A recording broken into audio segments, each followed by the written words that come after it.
BASF. We create chemistry. Olá a todos e a todas, estamos iniciando o podcast Desafios da Soja. O tema de hoje é manejo de plantas daninhas pós-colheita do trigo. Nossos convidados são o professor e pesquisador do Instituto Federal do Rio Grande do Sul, Dr. Anderson Nunes, e o gerente de desenvolvimento de mercado da BASF, Diego Pires. Olá, professor Anderson, como vai? Olá, Leonardo, tudo bem? E contigo? Tudo certo, obrigado pela presença. Olá, Diego, como se encontra? Olá, Léo, boa tarde, professor, obrigado pelo convite. Tudo bem aí, vamos tentar fazer um bom trabalho hoje, né? Obrigado também pela tua presença, Diego. Em termos nacionais, a Conab projetou uma área de aproximadamente 3 milhões e 200 mil hectares de trigo na safra 2022, um aumento de 18% com relação ao ano anterior. Segundo a Emater, no Rio Grande do Sul, mais de 50% da área de trigo já foi colhida. Em Santa Catarina, a última divulgação da Epagre, no início de novembro, foi de 11%, mas com o clima propício à colheita, esse número deve se aproximar ao do Rio Grande do Sul.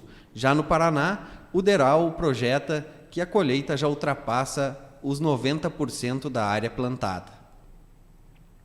Em contrapartida, o plantio da soja aqui no Rio Grande do Sul já se encontra em torno de 40% para mais. Em Santa Catarina também, e já no Paraná, mais de 90% das áreas foram plantadas.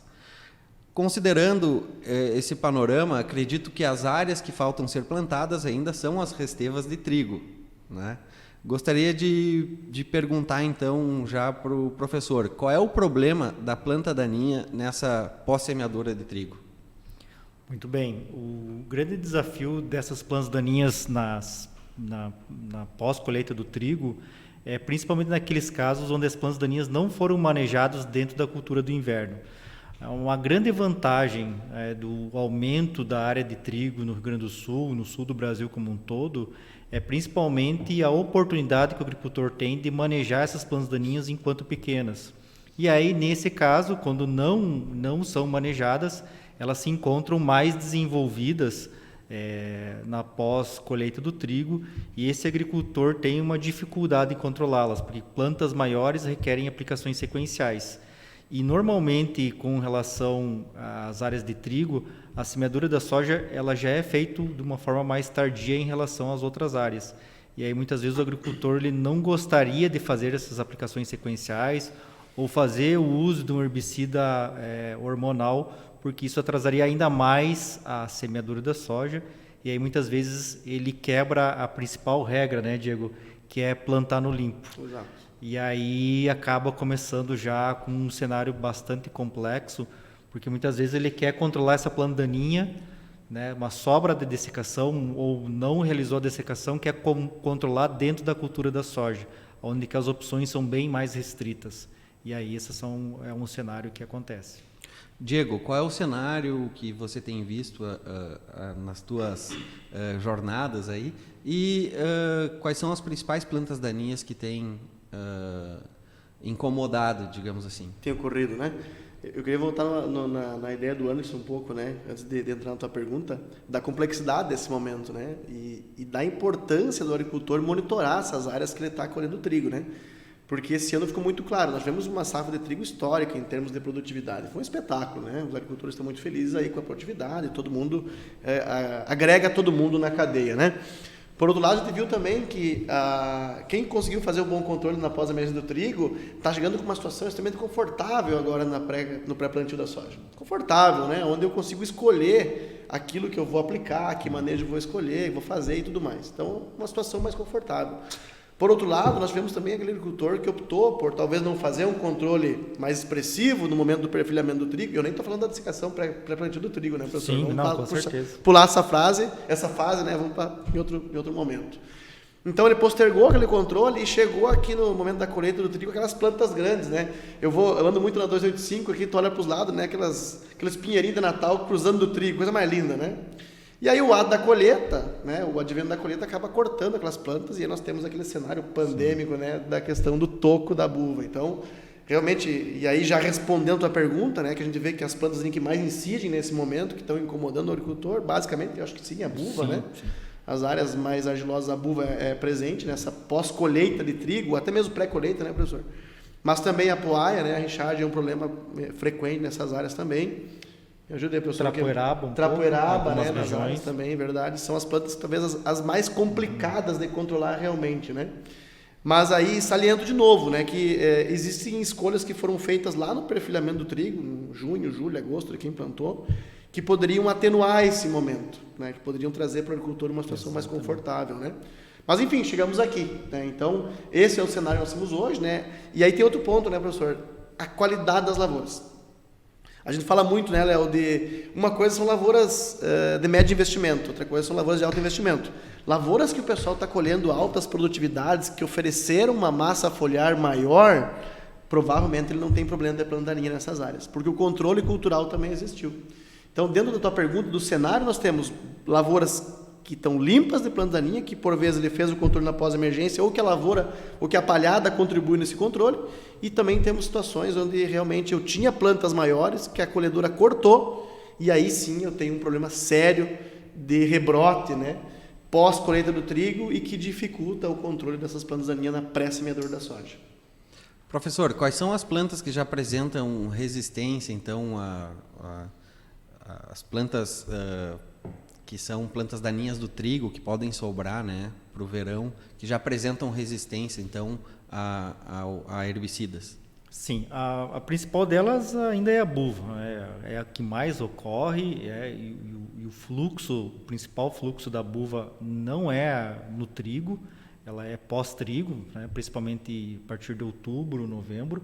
Entretanto, as piores plantas são aquelas do inverno, né, porque essas plantas do inverno, elas vão se desenvolver mais e se apresentar maiores no estabelecimento da cultura do verão, certo? Então, a buva, com certeza, é uma delas, né? Outra planta daninha muito importante na questão do cenário de inverno e que pode estar incomodando alguma coisa agora é o azevém, né? O azevém é uma planta daninha bastante presente, e nas áreas de trigo ela também, pelo próprio controle cultural, a dessecação antecipada, ela acaba se apresentando menos importante. Mas nas áreas que ficam em pousio, elas são muito problemáticas. Nós tivemos muitos problemas do azevém esse ano. E acho que um ponto importante também, Leonardo e Diego, não é só a questão das plantas resistentes, mas esse ano surgiram várias espécies de plantas daninhas que nós não estávamos habituados a vê-las, né? Plantas daninhas de inverno. Tem uma planta chamada Verônica, né? Uma planta de inverno pequena, que os herbicidas habituais, né? Principalmente metsulfuron, não conseguiu controlar. E são plantas assim que a gente não tem registro, mas tem acontecido. Então, conforme vão aumentando as áreas de trigo, novas espécies também vão se adaptando nesse cenário e vão surgindo. Então, não é só uma questão de resistência, mas também espécies que habitualmente não eram problemas passam a ser problema também por uma questão de ambientação em função do manejo que é levado em consideração. E aí, tirando essas duas espécies, né, principais, a buva e o azevém, tem outras, principalmente tolerantes a glifosato, que elas ficam no sistema, né, de forma permanente, que são as perenes, né? Aí, por exemplo, poaia, erva quente, trapoeraba são algumas delas. Né? Mas aí isso, para manejar essas plantas daninhas, não somente essas, mas principalmente essas perenes, a gente tem que levar em consideração o cenário de sistemas de produção. E não pensar somente naquele momento, mas pensar aí a longo prazo, né, várias safras seguidas, fazer um manejo inteligente dessa planta daninha para que você consiga suprimir a ocorrência dela. Senão, a cada ano que passa, essas plantas daninhas vão aumentando a sua dispersão na área, e aí, quando muitas vezes se vai atrás, já está muito tarde para fazer algo efetivo e barato num curto espaço de tempo. Já tomou conta. E aí tem que ser algo muito mais caro, muito mais elaborado e a longo prazo. Legal.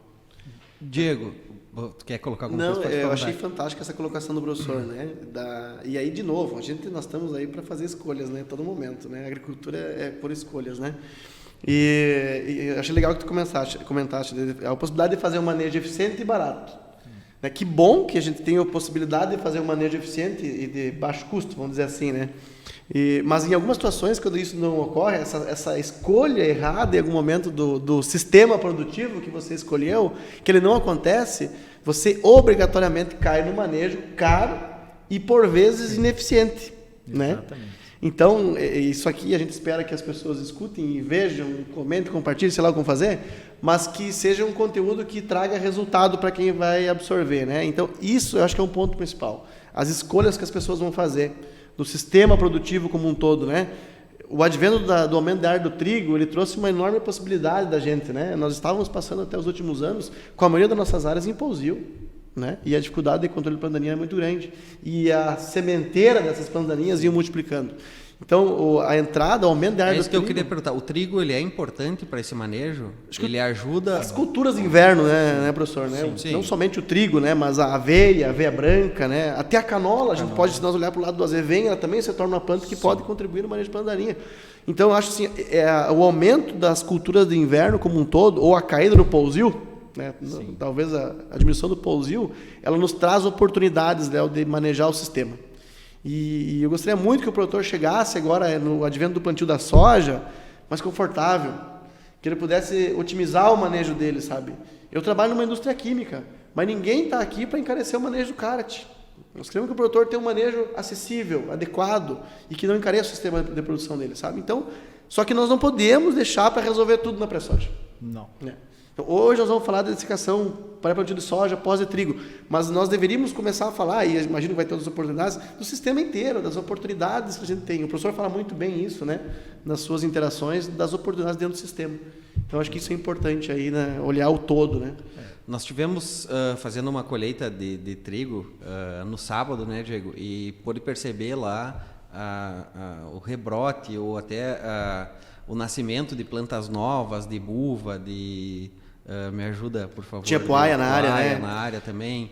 Então, se esse produtor for dessecar agora, ele vai demorar um pouco mais para poder plantar.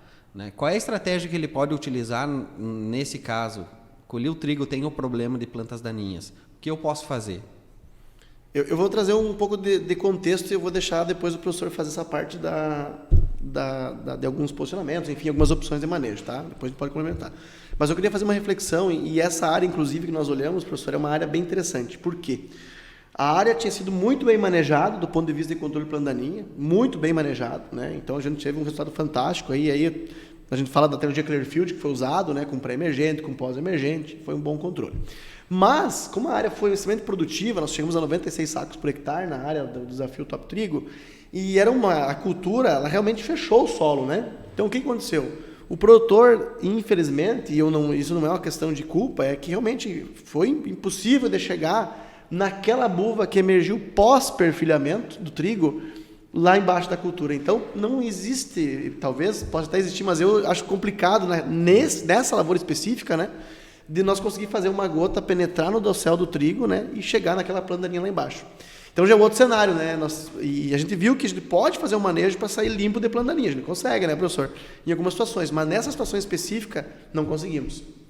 E aí ele colheu com aquelas plantas daninhas pequenas, né, Léo, que a gente, acho que vai ter um episódio que você fez disso aí, né, mostrando lá plantas pequenas, aí 5, 10 centímetros, com poucas folhas, né?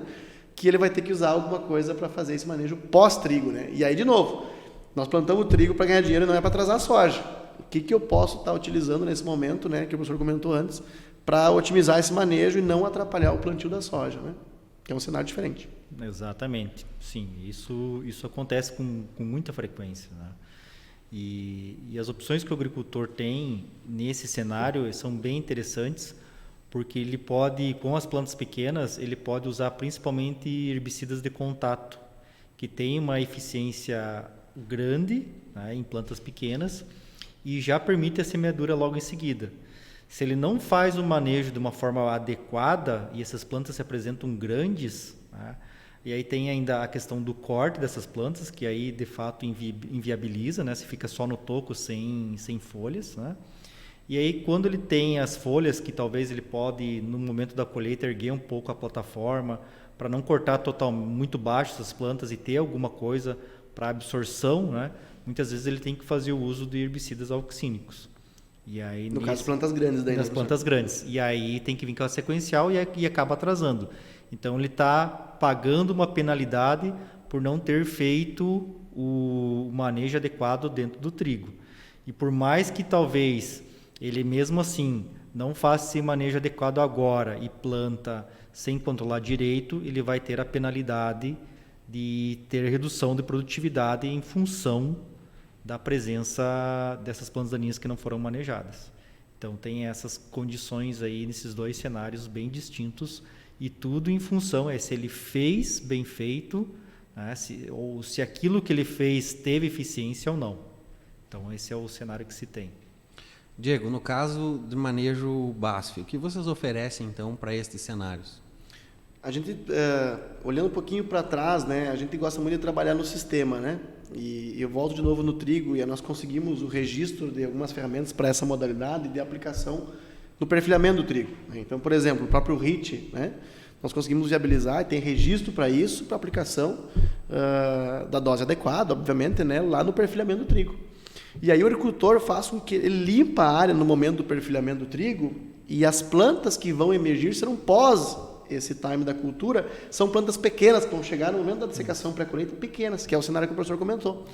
E aí, com a dessecação pré-colheita, como o glufosado de amônio, né, o Finale, que também tem registro, eu consigo, na maioria das vezes, eliminar essas plantas. Na maioria das vezes. Nesse ano, como as lavouras são muito fechadas, muito boas, né, em algumas situações eu não consegui chegar nessa planta daninha.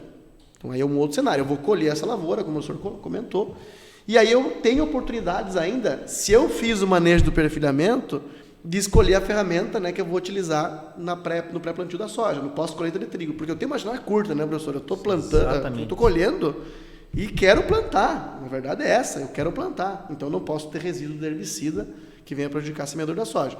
Nós hoje trabalhamos basicamente com as duas ferramentas, né, ou com Finale nessa aplicação. Eu posso trabalhar Finale com glifosato, somente ele, né, nessas plantas pequenas. Posso trabalhar com o HIT, né, mais um glifosato nessas plantas pequenas. E a gente entende também, professor, que em alguma situação que eu tenho plantas um pouco maiores, né, vamos falar tamanho de um palmo de altura, é difícil falar de tamanho de buva, né? Sim. Mas plantas um pouquinho maiores, não aquelas plantas que saíram fora da cultura, isso aí já não tem muito o que fazer, é oxínico mesmo, né? E daí o problema está maior. Mas aquelas plantas, por vezes, que a colhedora deu uma cortadinha ali, mas que ainda tem área foliar, a mistura, né, do safenacil e do glufosinato, aí, do HIT com Finale, ela tem se mostrado uma solução muito eficiente, extremamente eficiente, sabe? E, por vezes, sem residual, dependendo do teor de argila do solo, né, possibilitando o agricultor estar plantando logo na sequência. Então, tem escolhas, né, tem ferramentas para fazer isso, Léo.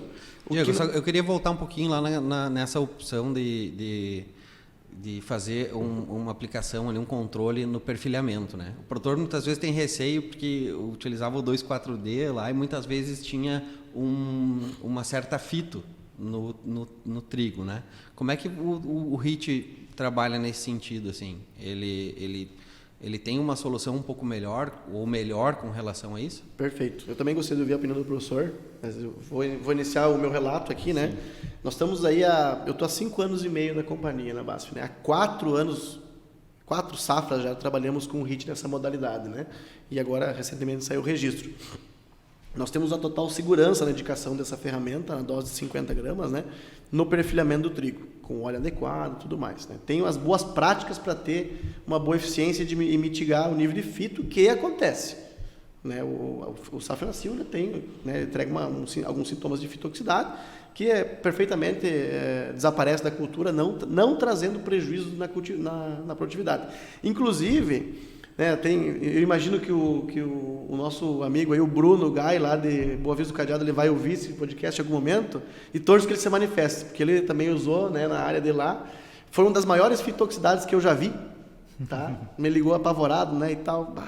Depois, não veio o mérito porque tinha mais coisa no tanque, mas depois a gente acabou descobrindo, né? E agora me mandou o vídeo da colheita, né, cruzando dos 100 sacos por hectare da lavoura. Então, assim, derruba por terra, né, qualquer ideia que em algum momento pudesse diminuir a produtividade. Não diminui produtividade. Uma ferramenta totalmente eficiente para controle de plantas daninhas de folha larga, no meio da cultura do trigo, no perfilhamento, e que me entrega uma situação totalmente confortável para o verão. Essa é a proposta, né? Manejar o sistema e dar comodidade ao agricultor, sem interferir, obviamente, na produtividade dele. Né?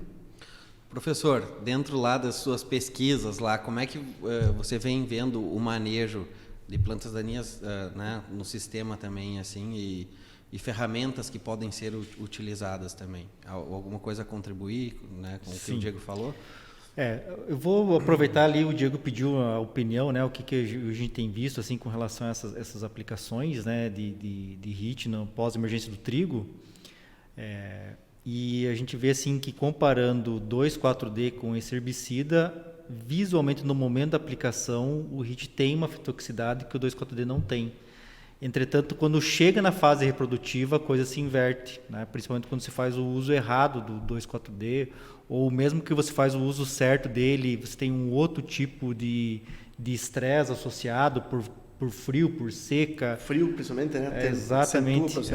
E aí você lá na fase reprodutiva começa a enxergar algumas coisas que daí sim aquilo, né, com relação ao oxínico, pode trazer redução de produtividade.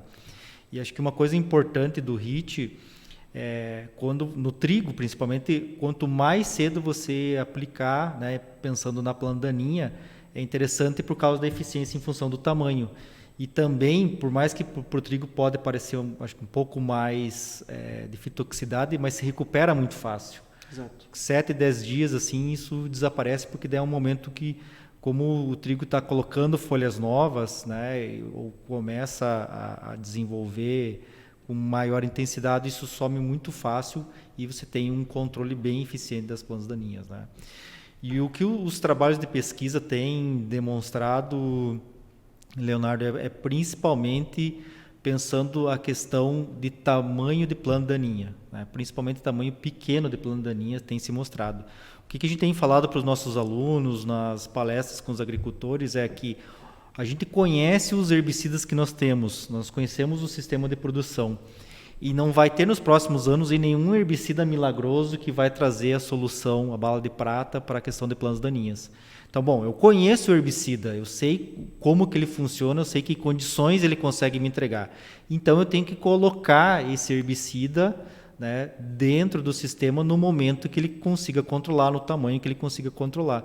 Então, por isso que tem sido cada vez mais difundido o uso de pré-emergentes, a questão ali do manejo outonal, a questão... Nós tivemos até no Rio Grande do Sul algo que não é comum, né, não é por a questão de planta daninha, mas nós tivemos a questão de dessecação pré-colheita de soja, que venha contribuir nesse cenário, né? Porque o que havia antigamente era o seguinte, né, Diego? As áreas ficavam muito em pousio, né, e tinha basicamente a monocultura da soja. Só que naquele cenário, quando você ia dessecar uma área de pousio, o glifosato ele apresentava resultado, porque as plantas não eram resistentes. E aí ele fazia um controle na pós-emergente da soja, né, e colhia basicamente no limpo. Só que agora esse cenário mudou. E aí também com a entrada dessas culturas de inverno, né, independente de que seja a cultura de folha larga e folha estreita, você tem conseguido posicionar herbicidas que normalmente nunca entravam em momentos que facilitam o tamanho em função do tamanho da planta daninha.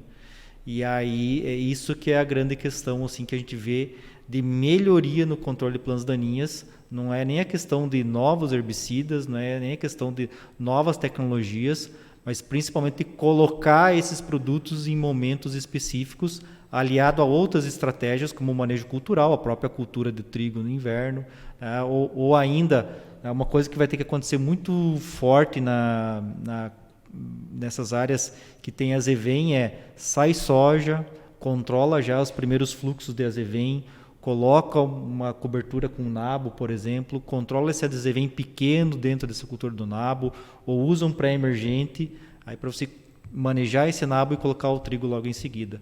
Porque já se tem algumas regiões do sul do Brasil, principalmente as regiões mais frias, que desenvolvem um azevém mais robusto, já tem dificuldade de controle, plantas um pouco mais estabelecidas. Nós tivemos em Campos Novos lá com o Fabrício, e o Fabrício até comentou que vocês têm trabalhos juntos lá, né? E a gente pode perceber esse fluxo, né, de plantas grandes, muito enraizadas, né, Exatamente. professor? Isso é uma característica daquela região ou aqui também, ou de Santa Catarina, Campos Novos, né?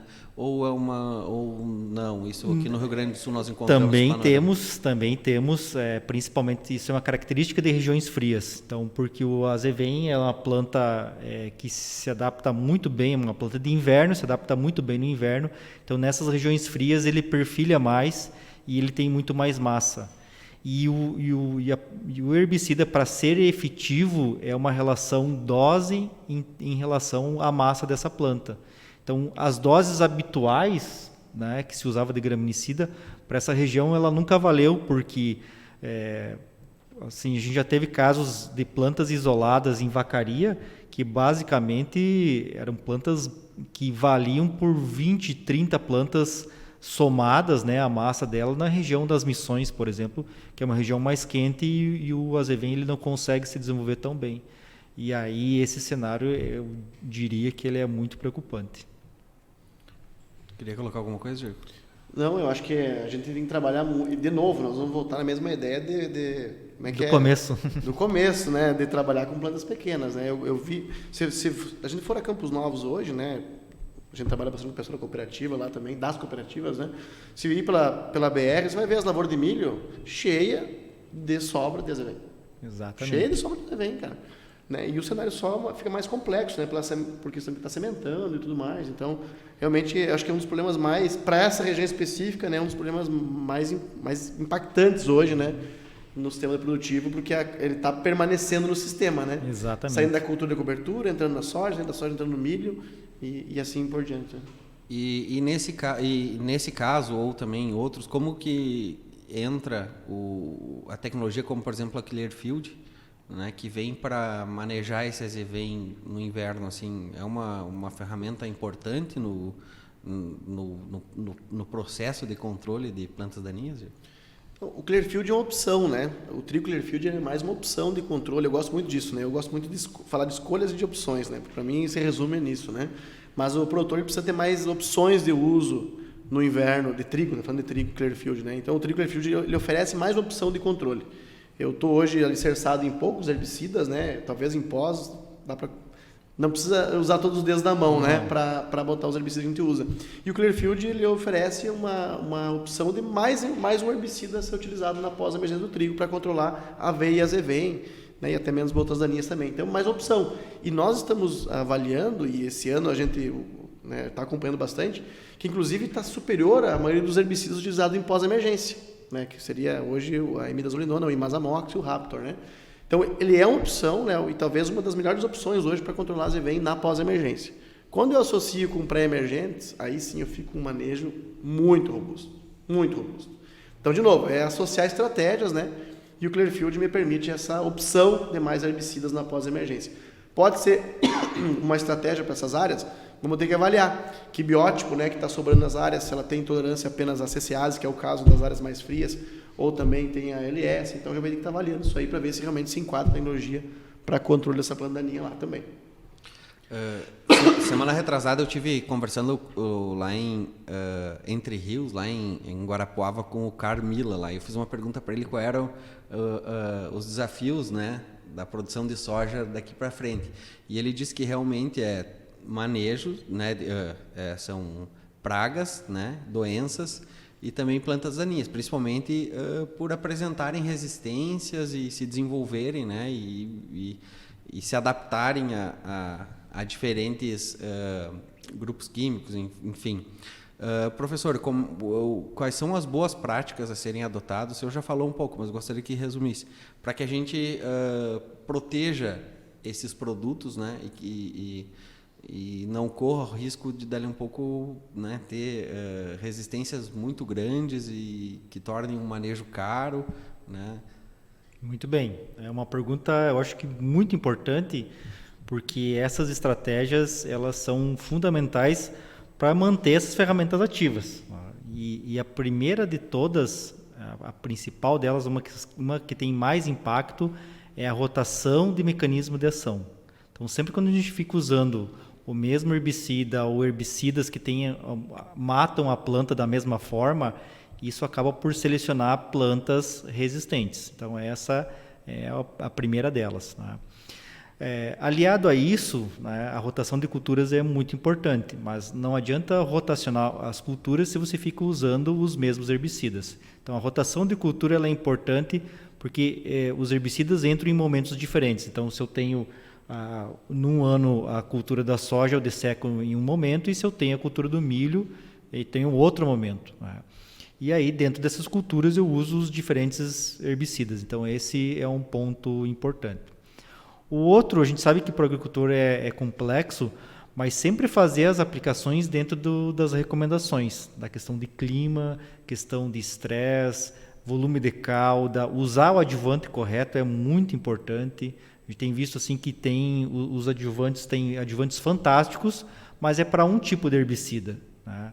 Outros adjuvantes fantásticos, mas para outro tipo. E quando você inverte isso, eles deixam de ser, o herbicida deixa de ser efetivo, né? Então esse é um ponto importante, né?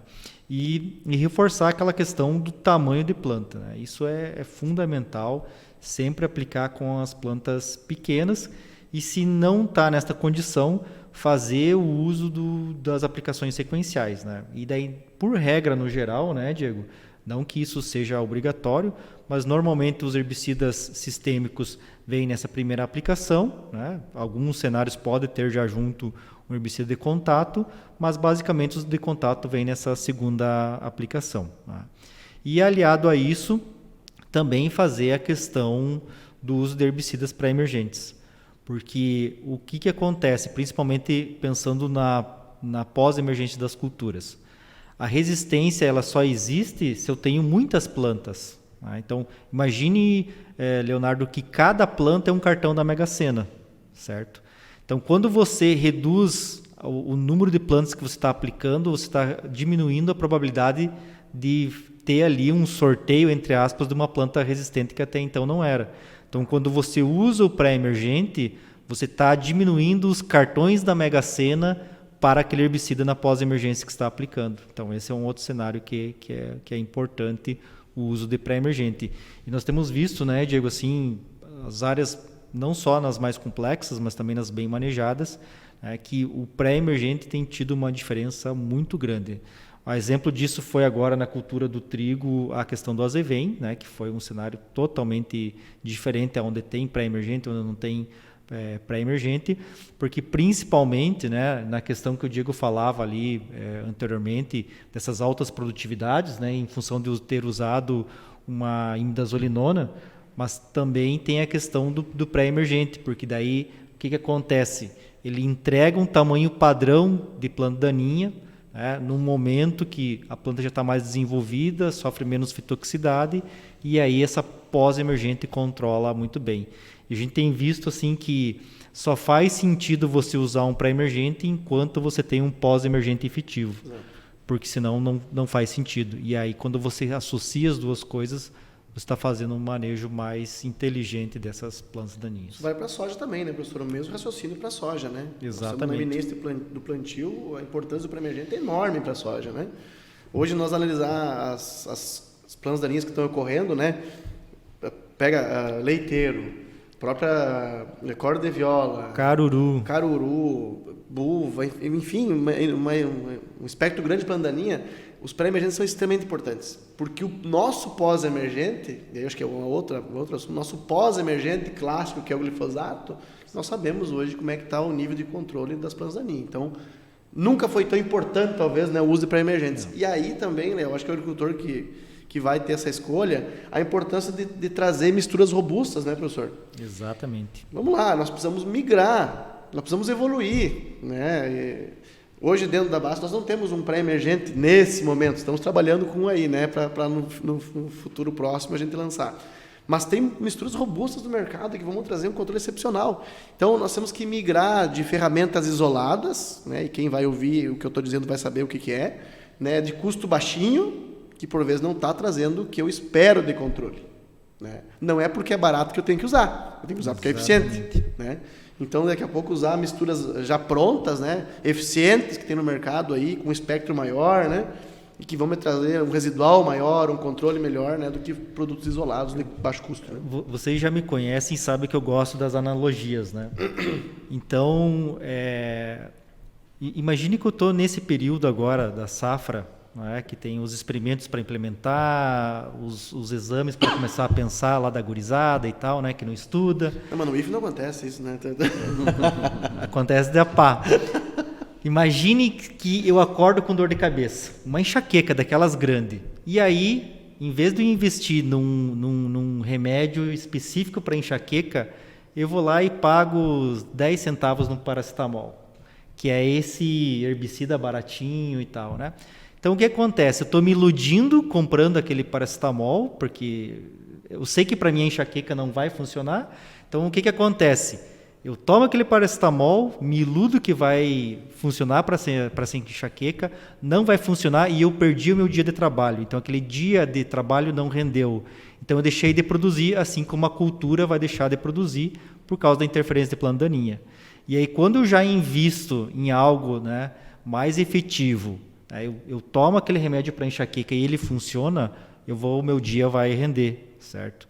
Então, é muito importante, às vezes, o agricultor ele faz a opção daquele herbicida extremamente barato por um desencargo de consciência.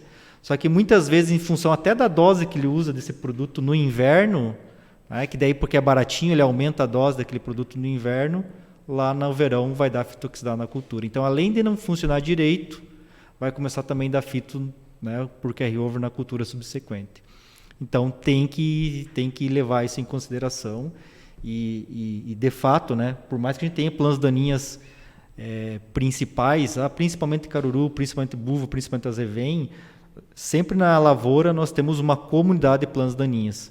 E quando nós temos esses pré-emergentes que são misturas, né, então além de você estar aumentando o número de mecanismos de ação, que na maioria dos casos são misturas de diferentes mecanismos de ação, um mais para folha larga, outro para folha estreita, e aí você consegue atacar a comunidade.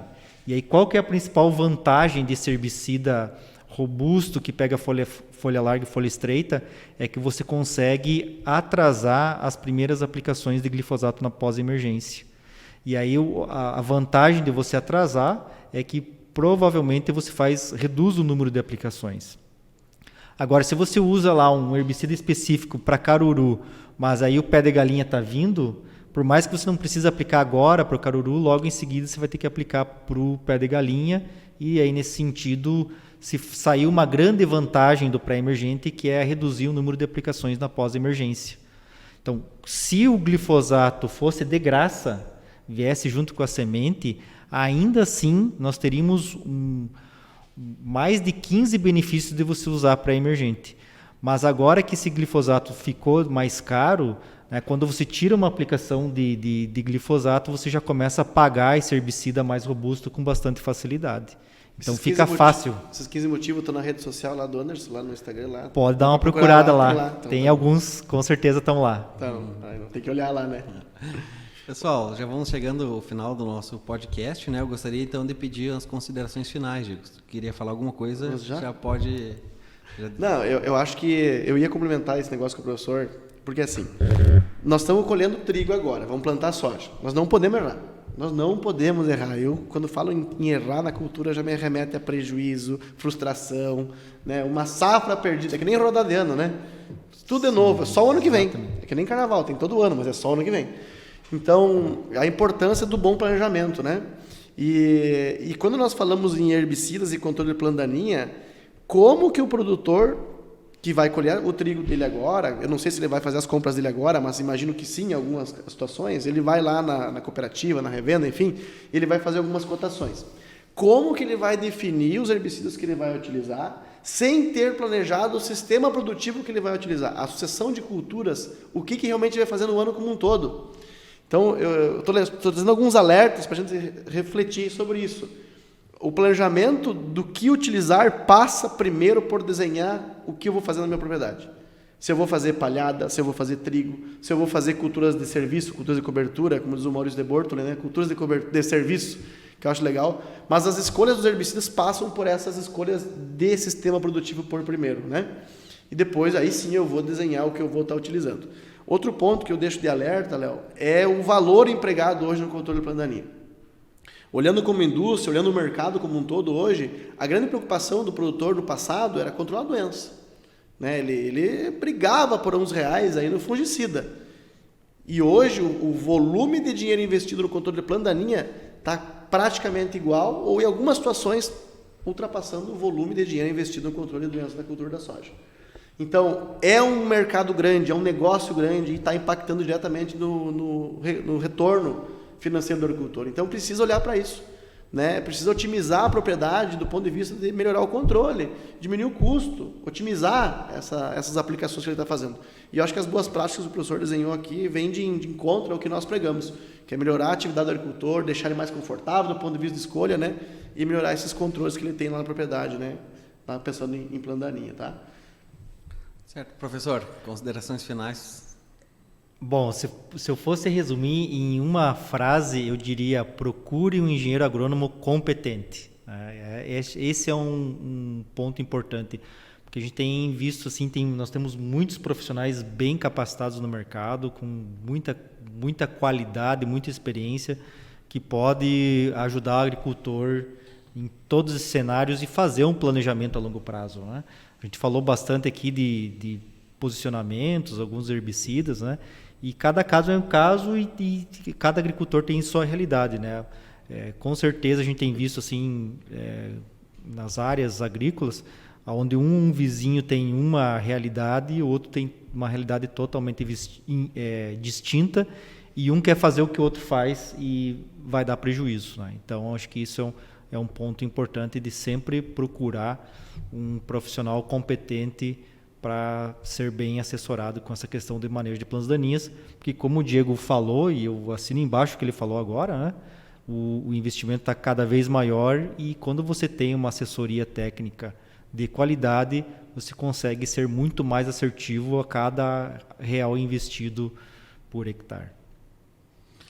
Certo, então, conversei com o Dr. Anderson Nunes, que é professor e pesquisador do Instituto Federal do Rio Grande do Sul, e com o engenheiro agrônomo Diego Pires, que é gerente de desenvolvimento de mercado da BASF.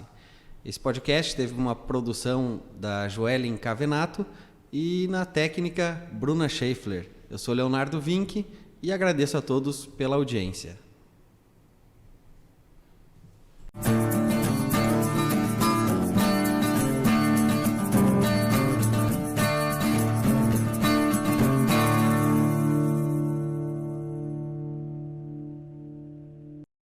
BASF. We create chemistry.